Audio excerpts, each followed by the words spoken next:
आप देख रहे हैं आज तक, आपके साथ मैं हूं सईद अंसारी। कोरोना की आग शहर शहर दाग। जी हां, लगातार खतरा बढ़ता जा रहा है, लेकिन कुछ लोग अभी भी कोरोना से दोस्ती निभाने में जुटे हुए हैं। वो डॉक्टर और पुलिस को टारगेट कर रहे हैं और इस सब के बीच मौत का आंकड़ा लगातार बढ़ रहा है। इस बुलेटिन में वो तमाम हम खबरें आपको दिखाएंगे, लेकिन सबसे पहले एक अहम खबर, कोरोना की लड़ाई को दाग लगाने वाले उस शख्स की जो अब तक फरार है।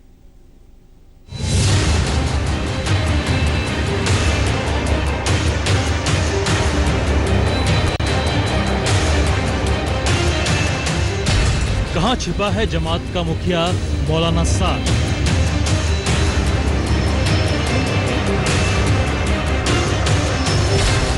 क्यों भाग रहा है तबलीगी का अमीर?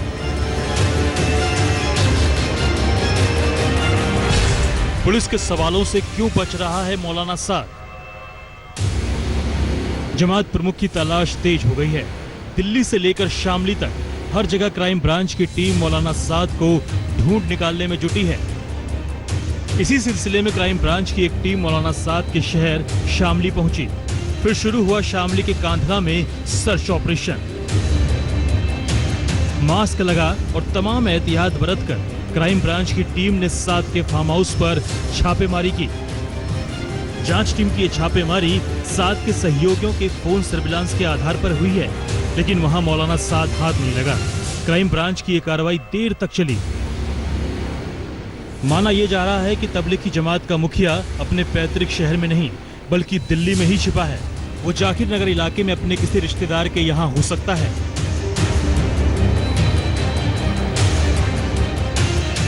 कोरोना सेंटर बन चुके तबलीगी जमात पर खुलासे का 1 महीना बीत चुका है।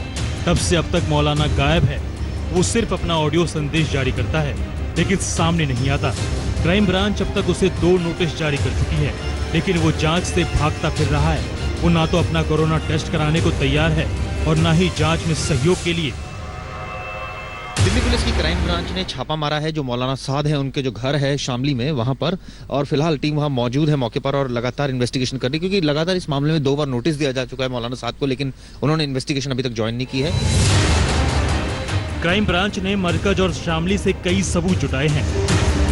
अभी कुछ दिन पहले ही साद के करीबी ने आज तक से बातचीत में खुलासा किया था कि वो दिल्ली में ही छिपा बैठा है, लेकिन अब तक पुलिस के हाथ खाली हैं।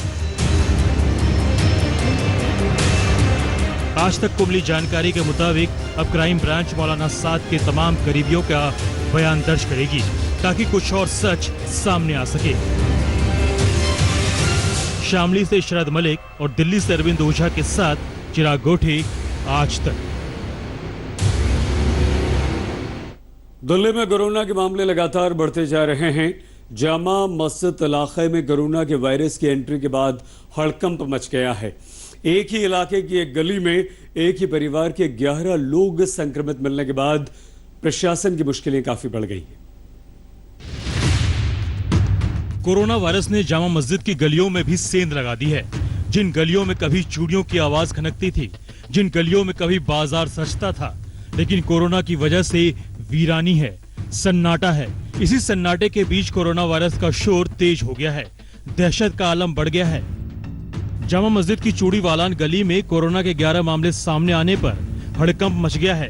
दिल्ली के जामा मस्जिद इलाके में 11 लोगों को कोरोना हो गया है। ताजा मामला सामने है जिससे हड़कंप मच गया है, और ऐसे में इसके बिल्कुल बराबर में चांदनी महल इलाका है जहां पर कुछ पुलिसकर्मियों को भी कोरोना हुआ था। तो ऐसे में इस पूरे इलाके को कंटेनमेंट जोन डिक्लेयर कर दिया गया है। दरअसल बिल्कुल इससे 2 किलोमीटर अंदर की दूरी पर ही वो परिवार रहता है जहां पर यह हुआ, और उसके बाद अब उनको LNJP में एडमिट करा लिया गया है और इसको हॉटस्पॉट भी डिक्लेयर किया गया। हुआ यूं कि जामा मस्जिद की चूड़ी वालान गली में एक ही परिवार के 11 लोग कोरोना से संक्रमित पाए गए हैं। परिवार का सदस्य विदेश से लौटा था। वो कोरोना का शिकार था और उसका मैक्स अस्पताल में इलाज चल रहा था। कुल मिलाकर 3 भाइयों के साझा परिवार में 18 सदस्य हैं। सभी ने एक प्राइवेट लैब में कोरोना का टेस्ट करवाया, लेकिन उनमें से 11 कोरोना पॉजिटिव पाए गए। इनमें एक 1.5 महीने और एक 12 साल का बच्चा भी शामिल है। जब परिवार के कुछ सदस्यों की तबीयत बिगड़ने लगी तो खुद ही अस्पताल पहुंच गए। तबीयत अब मेरी थोड़ी बिगड़ने लगी है।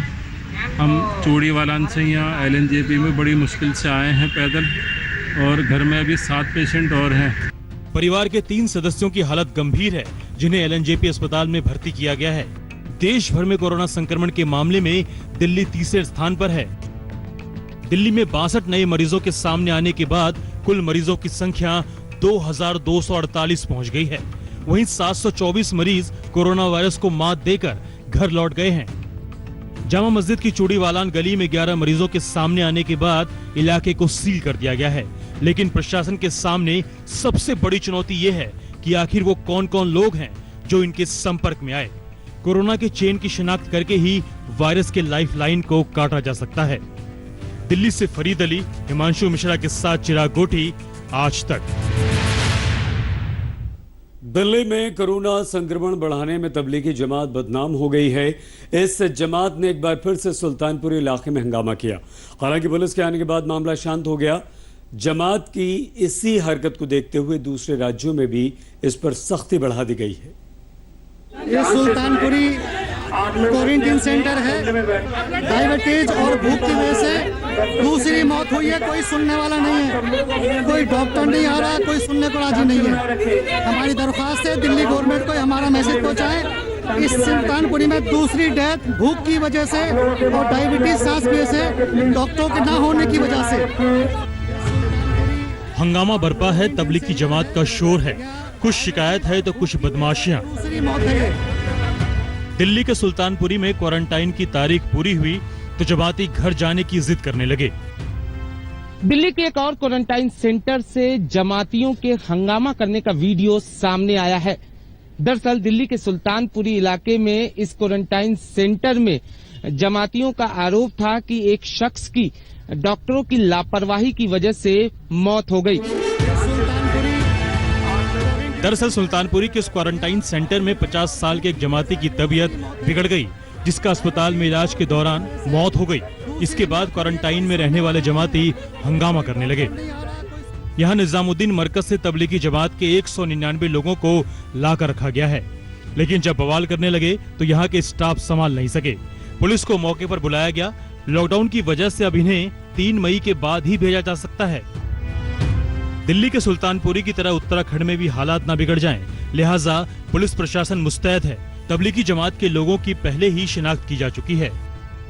तो ऐसे 917 लोग हैं, 917 लोग हैं जो इनके संक्रमित जमात वालों के कांटेक्ट में आए थे। उनको भी हमने 100% को क्वारंटाइन कर दिया, उसको भी नहीं छोड़ा है। और उनमें भी अधिकांश के टेस्ट हो गए हैं, उसमें थोड़े से 200 के करीब के टेस्ट बाकी हैं, अगले 2 दिन में वो हो जाने चाहिए। कोरोना के संक्रमण काल में तबलीगी जमात की हरकत ने इंसानियत को शर्मसार किया है। दिल्ली से अनुज मिश्रा के साथ आज तक ब्यूरो। उत्तर प्रदेश के मुरादाबाद में एक साथ 73 पुलिस वालों को क्वारंटीन करना पड़ा। अब तक किसी भी शहर में इतनी बड़ी संख्या में पुलिस वाले क्वारंटीन नहीं हुए। ये सभी पुलिस वाले 15 अप्रैल को ही पत्थरबाजी में शामिल आरोपियों को गिरफ्तार करने गए थे।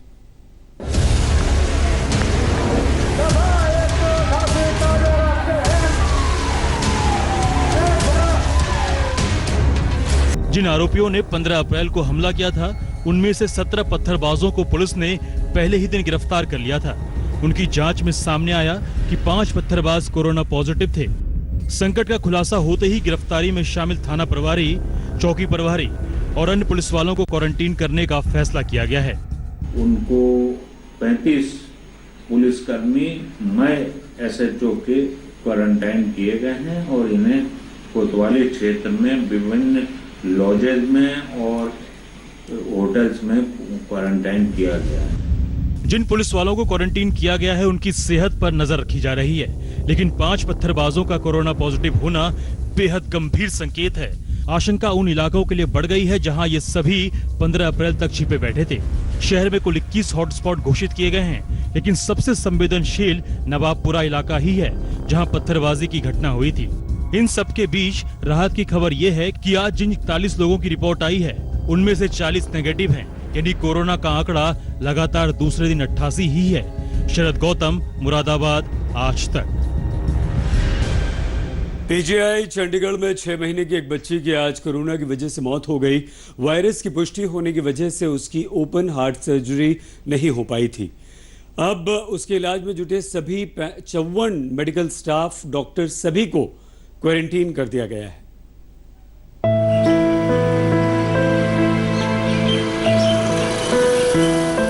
बड़ी उम्मीद से अस्पताल पहुंची थी वो मासूम।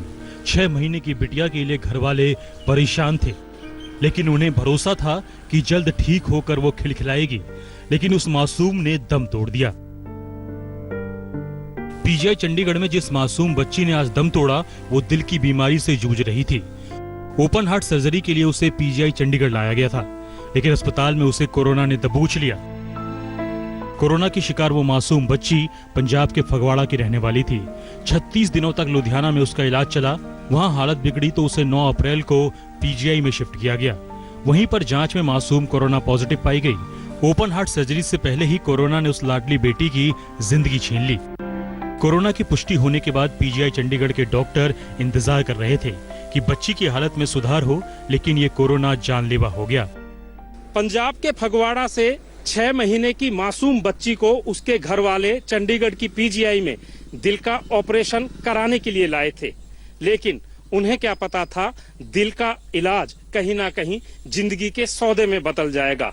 और 10 दिन के अंदर ही इस मासूम बच्ची को दिल का इलाज तो नहीं मिला, लेकिन कोरोना की बीमारी की सौगात मिली, और उस सौगात की वजह से आज ये बच्ची इस दुनिया में नहीं है। अब बच्ची के संपर्क में आई 54 मेडिकल स्टाफ को क्वारंटीन कर दिया गया है। इनमें 18 डॉक्टर भी शामिल हैं। किसी भी अस्पताल में इतनी बड़ी संख्या में मेडिकल स्टाफ को क्वारंटाइन किए जाने का ये पहला मामला है। बच्ची में 21 अप्रैल को कोरोना की पुष्टि हुई थी। सवाल है कि वो मासूम कैसे कोरोना की चपेट में आई। आशंका जताई जा रही है कि पीजीआई में आने के बाद ही उसे कोरोना हुआ, क्योंकि उसकी ना तो कोई ट्रैवल हिस्ट्री है और ना ही कोई परिजन कोरोना संदिग्ध। अब तमाम परिजनों की स्क्रीनिंग की जा रही है। मंजीत सहगल, चंडीगढ़, आज तक। हमारे पूरे देश में लॉकडाउन है, लेकिन नीतीश सरकार के लिए वीआईपी जमात सरदर्द बनी हुई है। नवादा, मुजफ्फरपुर के बाद अब आरा से खबर है, जहां नीतीश के आदेश को दाग पर रखकर लॉकडाउन में पास बांट दिए गए। नीतीश लॉकडाउन करते रहे, लेकिन ना अधिकारियों ने सुनी, ना बाबुओं ने, ना विधायक ने, ना रसूखदार ने। सीएम नीतीश बताते रहे कि जो जहां है वहीं रहे, लेकिन उनके इरादों पर सरकारी मुलाजिमों ने फिर पलीता लगा दिया है। ताजा मामला है बिहार के आरा का, जहां नीतीश के आदेश को कचरे के ढेर में फेंककर एसडीओ सदर अरुण प्रकाश ने थोक के भाव में 5 बांट डाले, ताकि रसूखदार लोग अपने बच्चों को राजस्थान के कोटा से वापस ला सकें। कोटा ही नहीं, दूसरे राज्यों में भी पढ़ने वाले बच्चों को बिहार वापस लाने के लिए एसडीओ साहब ने रसूखदारों को जमकर पास बांटे। लॉकडाउन में एक तरफ जहां नीतीश सरकार अमीरों और रसूखदार लोगों पर मेहरबान नजर आ रही है, वहीं दूसरी तरफ जो गरीब लोग देश के विभिन्न हिस्सों में फंसे हुए हैं, उन्हें वापस बिहार कैसे लाया जाए, इसके लिए कोई इंतजाम नहीं किए जा रहे हैं। लॉकडाउन में बिहार में वीआईपी कल्चर की लंबी फहरिस्त है। चंद रोज पहले ही नवादा में बीजेपी विधायक ने अपनी बेटी को कोटा से लाने के लिए स्पेशल पास बनवाया। इस मामले में एसडीओ ड्राइवर पर गाज गिर गई, लेकिन विधायक साहब का कुछ भी नहीं बिगड़ा। ऐसा ही वाकया मुजफ्फरपुर से भी आया, जहां पार्षद ने बेटी को कोटा से लाने के लिए वीवीआईपी पास बनवा लिया। हालांकि इस मामले में अब तक कोई कार्रवाई नहीं हुई है। लॉकडाउन में रसूखदारों के इसी हनक पर आरजेडी ने नीतीश को घेरा है। जान है तो जहान है, आदरणीय प्रधानमंत्री जी कहते हैं, लेकिन सवाल है क्या कि लॉकडाउन का उल्लंघन जो रसूखदार लोग हैं, वीआईपी लोग हैं, वही कर रहे हैं। जो सत्ता में बैठे हुए लोग हैं, वही लॉकडाउन के नियमों का पालन नहीं करते। कोरोना के खिलाफ जंग में लॉकडाउन को बेहतर हथियार बताया गया है, लेकिन नीतीश राज में पास का प्रसाद अमीरों को ही क्यों बांटा जा रहा है? फिर तो सवाल उठना लाजमी है कि नीतीश राज में रसूखदारों पर मेहरबानी क्यों? गरीब मजदूरों को भी पास क्यों नहीं जारी किए गए? क्या नीतीश का आदेश सिर्फ गरीब मजदूरों पर ही लागू होता है? सवाल कई हैं, लेकिन जवाब नीतीश सरकार को देना है। हालांकि इतना तो साफ है कि लगातार वीआईपी कल्चर के मामले सामने आने से नीतीश सरकार की छवि पर बट्टा लगा है। आरा से सोनू सिंह के साथ पटना से रोहित कुमार सिंह, आज तक। नमस्कार, मैं हूं अंजना ओम कश्यप। हमें उम्मीद है ये वीडियो आपको पसंद आया होगा। लेटेस्ट खबरों के लिए यूं ही देखते रहिए आज तक, और इस वीडियो के पसंद आने पर लाइक, शेयर एंड सब्सक्राइब करना ना भूलें।